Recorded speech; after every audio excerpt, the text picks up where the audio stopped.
Yeah. And also welcome any members of the public and press that may be listening in. Yeah. In that this meeting is held in public, although be it not a public meeting, and there are not opportunities on this occasion to take questions or comments from the gallery.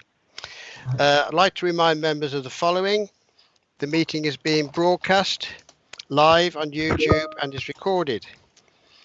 You should mute yourselves when not speaking to assure sound quality. I'd just like to point out I was at a meeting this morning and there was 40 of us and somebody didn't mute, and halfway through the proceedings they says, "Oh, get a move on, the sun's shining, I want to get in the garden." So there you can see the problems you can have. Anyway, please use, if we have it, the raised hand, which we do, if you wish to speak, and wait until invited by the chair. The Democratic Service Officer will be monitoring the hands raised, but members should keep their hand raised until invited to speak or decide they do not wish to. Once called upon, please put your hand down. Before concluding an item or moving to the vote, the chair will ask if there are any further comments. Should any aspect of the conference link fail, the chair will call a short adjournment of up to 5 minutes to determine whether the link can quickly be re-established. In the event of a link failure, the remote members will be deemed to have left the meeting at the point of failure of the equipment, and if the link cannot be re-established before the end of the meeting, then the presumption will be that the meeting should continue to deal with the item. Democratic Services will take attendance based on the team's attendance list. Right, agenda item 1, apologies for absence. I have one, which is Councillor Raj Mehta. Do we have any others? I note that Graham Cook is not present unless I can't see him. So we'll just take the... Sorry? Could I just comment one thing, please, Chris? I know that Terry Kiernan is supposed to be a member of this group. He's here. Is he here? Yep. I am, Eric, yes. Oh, sorry, I couldn't see you, mate. Sorry, okay. But I've had to come in by phone because my machinery is broke down at the moment. Okay, so I'll keep quiet. Okay, mate, no problem. Thank you for the observation. Yeah, so it's Councillor Raj Mehta.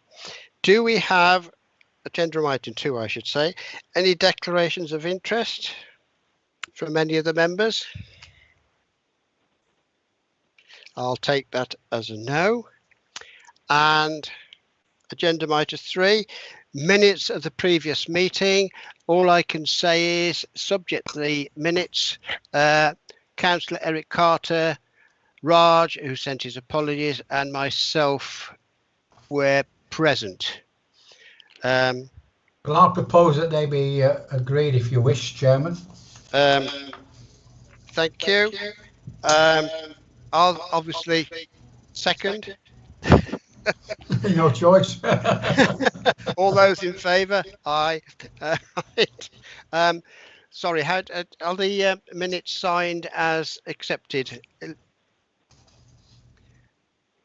By electronically, I mean, or you just accept the minutes are agreed? That's sorry, Kieran. Yeah, we'll publish them online as agreed and sign them as a later date. Okay, thank you for that. Right, agenda item 4, which is the work programme review, which hopefully you've all got in front of you. And therefore I'd like to invite the Executive Director, Housing, Communities and Customer Services to present the update work programme, which over to you then, Angie. Thank you, Chair. I think Anthea is going to load the work programme for us. Right, that's good. Okay. I'm going to mute now. That's lovely. Oh, Anthea, has it loaded? Well, no, I thought it had, and then it's flashed off the screen.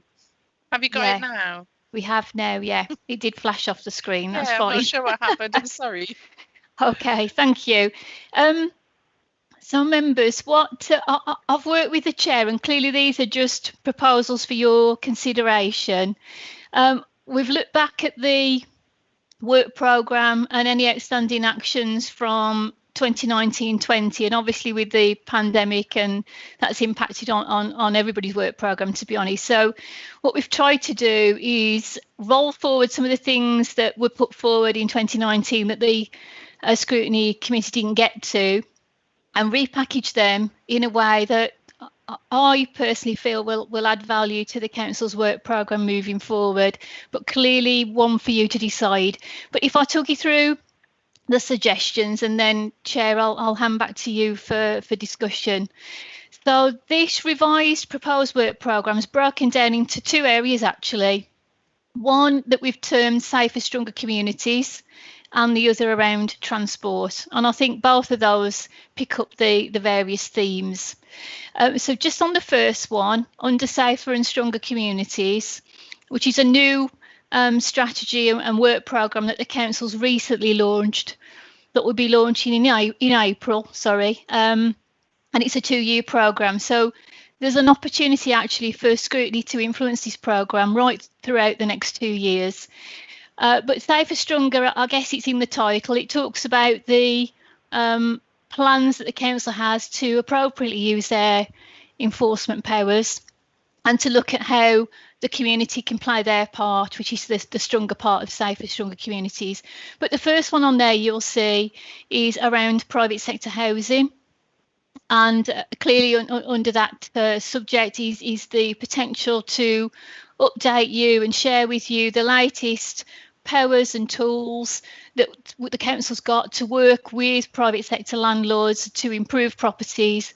And I've also referenced on there HMOs, because I think it was the HMOs part of that agenda that was on the 2019 work programme.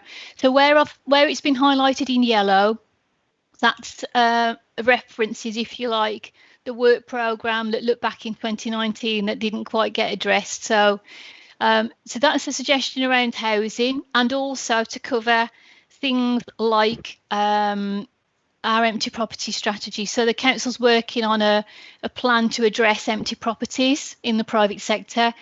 So it'd be really helpful if Scrutiny would like to play a part in that and influence that strategy moving forward. So the second part of the Safer, Stronger agenda is neighbourhood enforcement, which is the second one on that work programme there. And that's to provide an update and a review of all the council's enforcement powers around tackling and addressing antisocial behaviour, such as fly tipping, littering, etc. But also civil parking enforcement. And I think it was the civil parking enforcement agenda that members wanted an update on. And if you recall, we adopted those powers from the police back on the 31st of January 2020. So it will be an opportunity to review progress 12 months on in this particular work programme. Yep. Thank you, Anthea. If you could move up for me. And then the last one under Safer, Stronger Communities area is to ask Scrutiny if they'd be minded to influence the development of a Safer, Stronger Communities strategy. So how are we going to address some of those crime hotspots in our borough? How are we going to work together with our partners, including the police, to try and address that? So that's really to influence the strategy. And you'll note on the right-hand side, the proposed dates there are in two parts. The reason for that is to ask Scrutiny if they'd like to influence the strategy in the early days, so hence the June 2021 date, but then to come back and report back to you in February next year to let you know how we're getting on, the impact that we've made in the communities that we've been working in. So it's a two parts to that particular work programme. And then the second part of the work programme I mentioned was around transport. So there are 4 areas under that wider brief of strategic transport. The first one is to ask Scrutiny if you would be minded to influence the strategic transport strategy. So it's timely because it's due to be redrafted, and we have recently commissioned some external support to do a fundamental review of transport right across the piece. So that would be really timely. The second one there is to ask Scrutiny to influence the active travel strategy, which is a part of the transport wider strategy, but that's specifically looking at cycling and walking. And then the third part of that strategy is to ask Scrutiny to support and influence the emerging electric vehicle transport strategy. So the fact we need, the whole country's moving to electric vehicles. What sort of infrastructure do we need? How are we going to embrace this agenda? So there's three parts to that particular piece of work. And then the final one is more internal, actually. And this is our corporate travel plan. This is to influence how the council adopts sustainable modes of transport in its work. So looking at how we can encourage our employees to not use their cars when they're at work, and clearly home work has got a part to play in that because we're not travelling as much. So that corporate travel plan will really reset our agenda for the future based on our experience of COVID and the reset after that. And then the final one on that work programme that was on the other one is around council communications. Now, you'll see the proposed dates there is not till 2022-23, and that's because of the constraints of, the amount of work that I think Scrutiny probably can take on and that officers can support. So my suggestion with that particular area is perhaps to ask Scrutiny to consider rolling that particular topic over until the 2022-23 work programme, because I hope members will agree that it's quite a substantial amount of work that's been proposed. So I'll pause there, Chair, and Anthony, you might want to unshare the screen, and really happy to take any questions. But as I say, it's absolutely entirely your decision. Hopefully that's just a set of proposals to try and package something that's along the lines that you discussed previously. Thank you, Chair. Thank you. Can I just add, please note, obviously the proposals are fluid and could be subject to change. And the work programme for the next municipal year is ongoing. So we may receive or not receive any new proposals, which will be welcome. So other than that, over to the team, the members, for any questions. And hopefully your hand will come up on my screen. Eric, over to you. Well, if you don't mind, not so much questions, but points I wanted to make on 2 or 3 of these, if that's okay, Chris. Yes, please. On the first item, safer and stronger communities, where we're talking about HMOs. Obviously, the area I represent and Thomas represents, we have an awful lot of HMOs linked to the university at Harper Adams, and we've had quite a few difficult times recently because of the COVID situation, where students are coming back into accommodation and not abiding by the rules and regulations. I've asked my residents who have reported them to me to report them to the police, which they have done, but it doesn't seem to be working all that well. They are tending to ignore it. I've spoken to Harper Adams, but obviously they've not been working from the university as they normally would. And I think it's been one of those difficult times that needs to be looked at for the future. I'm one of these people that hopes we don't have to have further lockdowns and further problems going ahead, but who knows.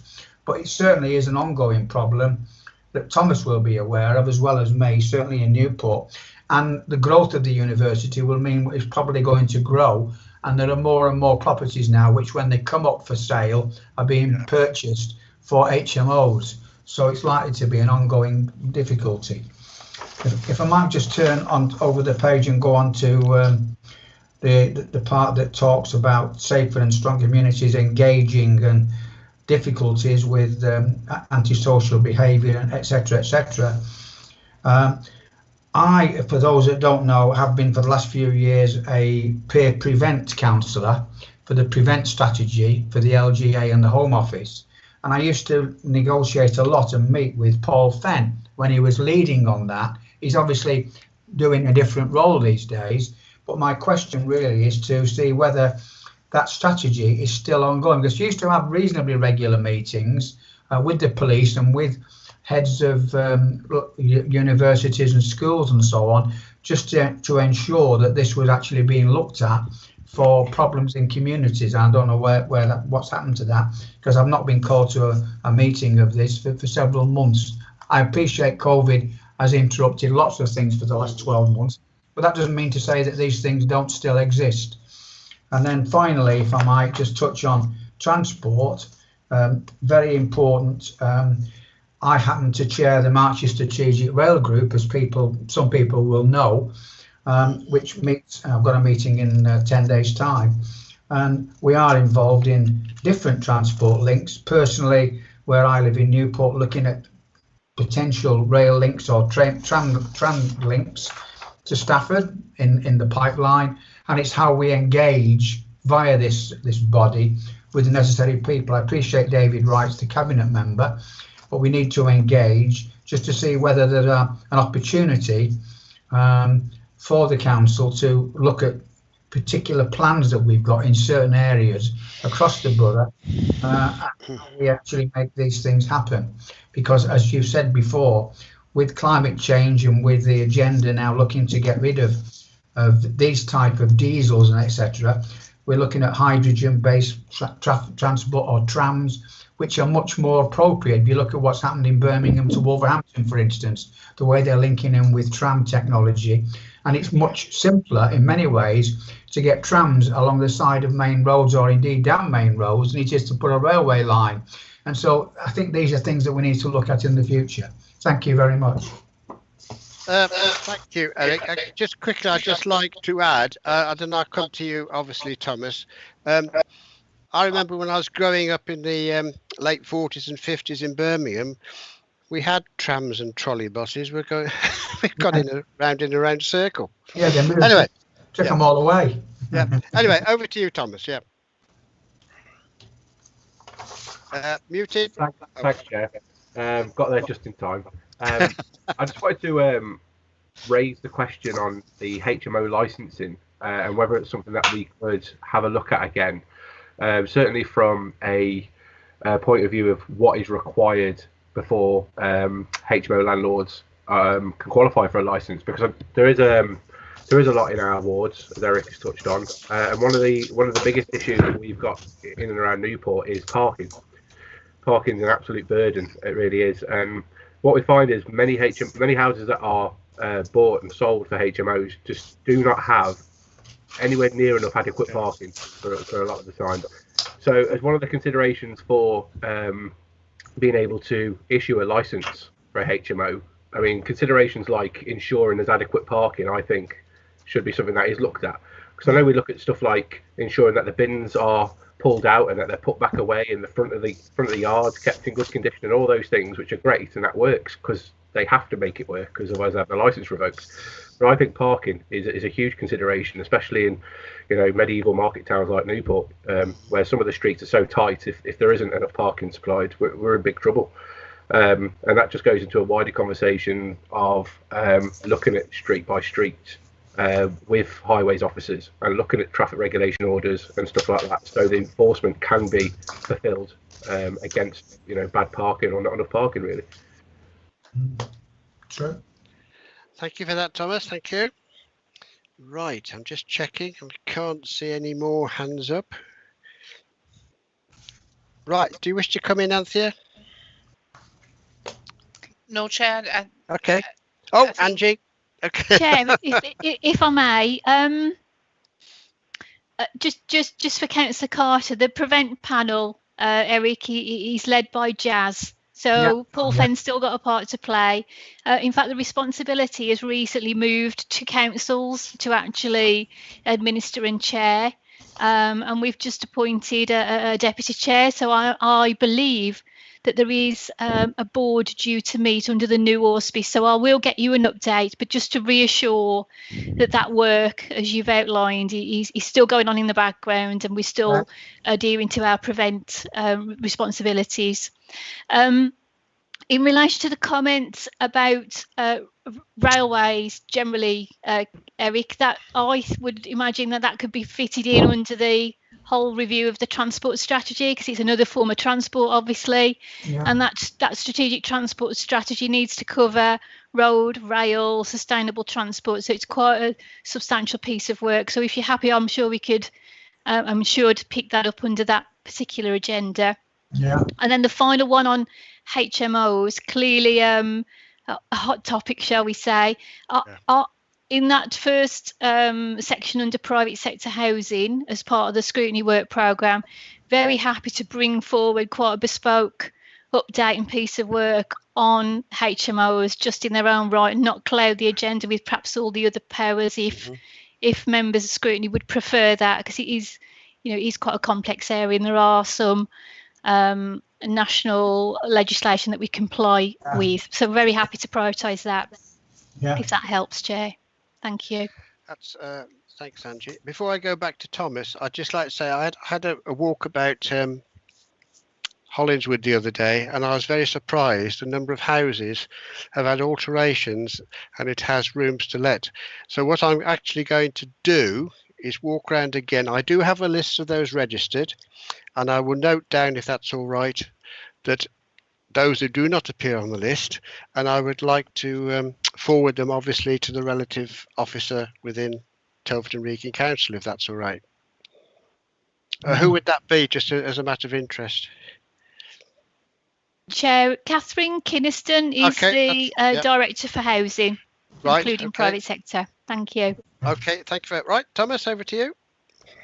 Thank you, Chair. Just a point I'd like to raise on parking enforcement, civil parking enforcement in particular. I note that a lot of parishes this financial year have paid into the community action teams.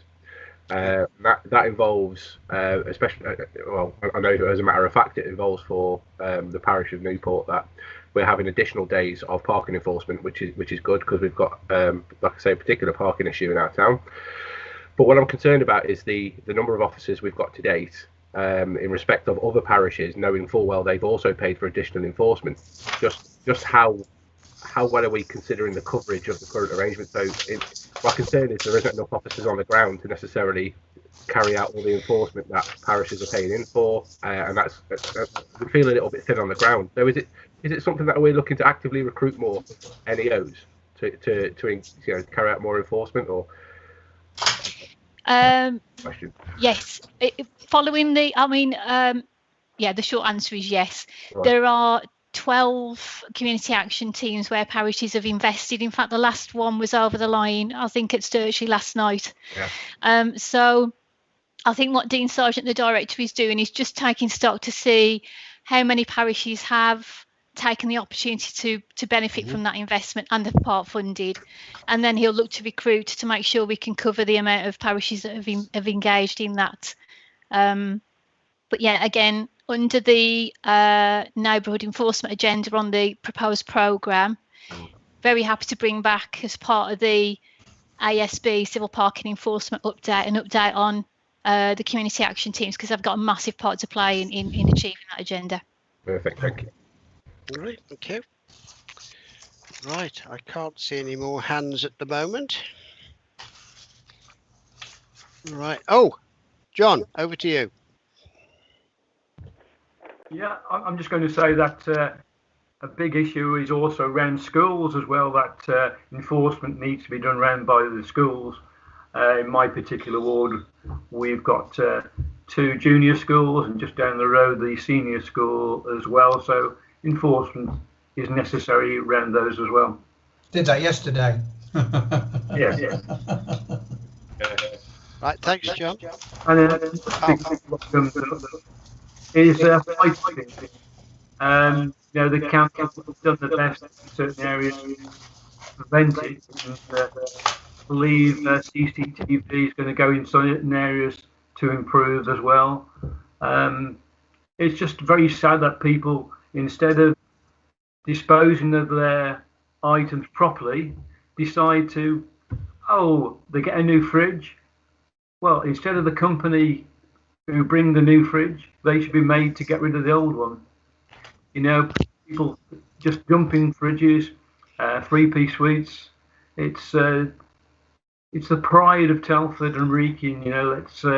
improve the pride of Telford and Wrekin by keeping ourselves respectable and tidy. Thank you, John. Anthea? Thank you, Chair. It was just picking up on the point that Councillor Thompson mentioned around the enforcement around schools. So I know some members in this committee are on the working group, but members might recall that in November there was a referral from full council around the School Streets Initiative, and one of the aspects that working group that's looking at the School Streets Initiative will be looking at is enforcement of the rules around schools and school areas. So the working group has been drawn from across all of the committees, scrutiny committees, and is actively looking at that right now. Thank you.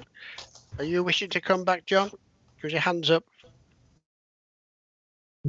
It's just thank for that response for around by the schools, because I think we've all got concerns around by schools these days.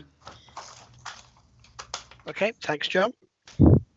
Right, do we have any other comments, discussions on the work programme review, or are you all happy as it stands at the moment? Yeah. I'll take that as a yes then. Okay. Right, agenda item 5, Chair's update. I'd like to obviously thank members from 2 committees. Mine and Julie Reynolds referenced the work carried out by the working group and the 2 areas investigated, which were the biodiversity, net gain and urban greening. We had 5 meetings with officers from the council, and the working group heard from external speakers with expertise in the 2 research areas. And I'd like to commend it was a successful, engaging piece of work, and highlights the benefits of cross-party working within Scrutiny. A draft report will be circulated in due course to the committee by email, and of course, and then the recommendations hopefully will go to Cabinet shortly, and it is anticipated it will go to the Cabinet member this month. Does anybody have any comments on that? Just to say from Chair, just to say that as somebody that sits on those working groups like this one, I think, as you said, the cross-party work has been excellent, and we've come up with some really good suggestions, which has been accepted by officers as being very helpful. And it does show you the value of scrutiny. If we scrutinise properly and don't bring politics into it, we can actually make sure we get a long way down the road, and we can all agree the best way forward. And I think that's proved it. Lovely, thank you so much, Eric. Anybody else have any comments?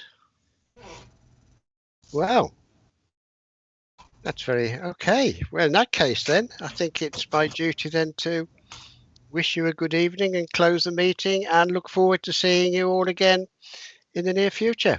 Okay, thanks very much. So basically, all take care and enjoy the sun before the snow comes. Yeah. Thank you very much. Thank you, Chair. Thank you, Chair.